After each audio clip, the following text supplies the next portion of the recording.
Chargers, Raiders, Chucky was right. He had a plan, didn't agree with it. Accumulate draft picks, get guys young, cheap, upgrade the offensive line. That's what they really needed to do to protect Derek Carr. And Derek Carr's having career highs in completion percentage and passer ratings. The draft picks they got for Khalil Mack, one of them, Josh Jacobs, is going to be the rookie of the year potentially offensively. He was right. They're 5-4, tied with the Steelers as an AFC wildcard second team, although the Steelers have the tiebreaker. Lions, Bears. Stafford broken back. Yeah, his streak of 136 straight games, it's over. He is week to week. That news came down yesterday. He took a couple of hits against Oakland, so we wish Matt Stafford the very best with his health. But that explained why yesterday he did not play and his streak was snapped. Ravens, Bengals. LAMAR highlight reel. Just the second player ever to have 2 games with a perfect passer rating in one season. The others, incidentally, Big Ben in his division. It was the longest rushing TD by a quarterback in 2 years. They've figured out the offense. He's getting better week to week as a thrower. Right now, New England, Baltimore feel like, to me, the best teams in the AFC. If I had to bet today, I think they meet in the AFC Championship. Probably because they had a weaker schedule, New England would host that game. Bills, Browns, selling Bills stock. Listen, they've lost 2 or 3 games, still haven't beaten a team with a winning record. Listen, Cleveland was kind of dysfunctional in the red zone, and they had opportunities. That game could have been far worse. Cleveland messed up, and Buffalo couldn't take advantage of it. The Bills haven't had a 300-yard passer in 42 games, easily the longest active streak in the NFL. Josh Allen's a big, talented kid. He's really athletic. A little more runner than thrower right now, but I'm kind of maybe they make the playoffs, but they're not special. Saints, Falcons. What was that? Falcons' 6-game losing streak ended. The Saints' 6-game winning streak ended. Drew Brees got sacked 6 times. The reason most of us will never be able to bet the NFL is that game. You get about 1 or 2 of those a weekend, and you can't explain it. Listen to this. It was the worst home loss without a turnover for the Saints since 1967. And they've had some bad teams. So that was just a crazy game. They couldn't stop Atlanta, and they couldn't move the ball. Giants, Jets. Wildly entertaining mess. Jets had a season-high 34 points. Sam Darnold was out of this world good, running for his life with their below-average offensive line. Darnold did really good things. By the way, Daniel Jones had 4 touchdown passes. He looked great. Jets secondary is atrocious. Their safeties are good. Their corners are bad.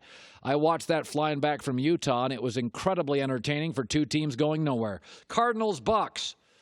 Another impressive loss. Listen, Kyler Murray's streak of 211 passes without a pick ended, but it's the longest streak for a rookie quarterback in NFL history.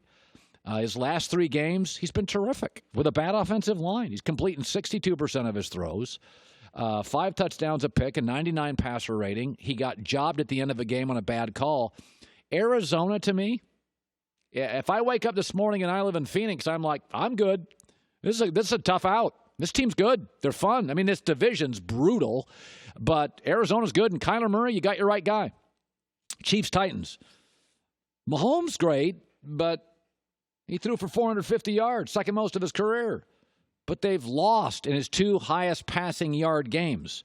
And, he leads the NFL in everything. His NFL passing yards per game, yards per attempt, yards per completion, lowest interception percentage in the NFL. Yeah, great. Maybe you want to beat Tennessee. They don't run the ball, can't stop the run. Explosive and fun. They feel like the Aaron Rodgers Packers for about a 7-year stretch. They're just wholly too dependent on Patrick Mahomes. Dolphins, Colts. Winning on porpoise. Oh, I know. Whatever. It's our line. We're going to own it. Okay, this is going to be stupid, but do you know in the month of November they've been more impressive than New England?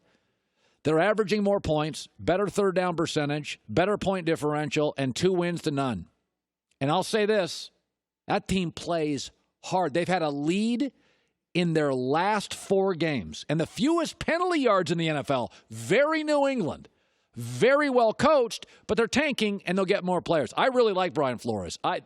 Listen, when you have that talent, you got the fewest. You're getting leads and you never get penalized. That's called coaching. Panthers, goal line stand. That's what the game came down to. Green Bay jumped off sides twice. That was awful. And then I thought they should have run.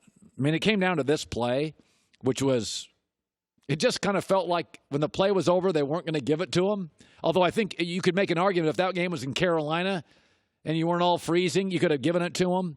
I didn't like situationally Green Bay yesterday at the end of the first half. I didn't like him at the end of the game. But, they won. In their division, Minnesota won, so they keep pace. Rams-Steelers. Genius card expired. Rams already have more losses than last year. They can't block. According to PFF, their pass blocking O-line's 30th. Their run blocking's 28th.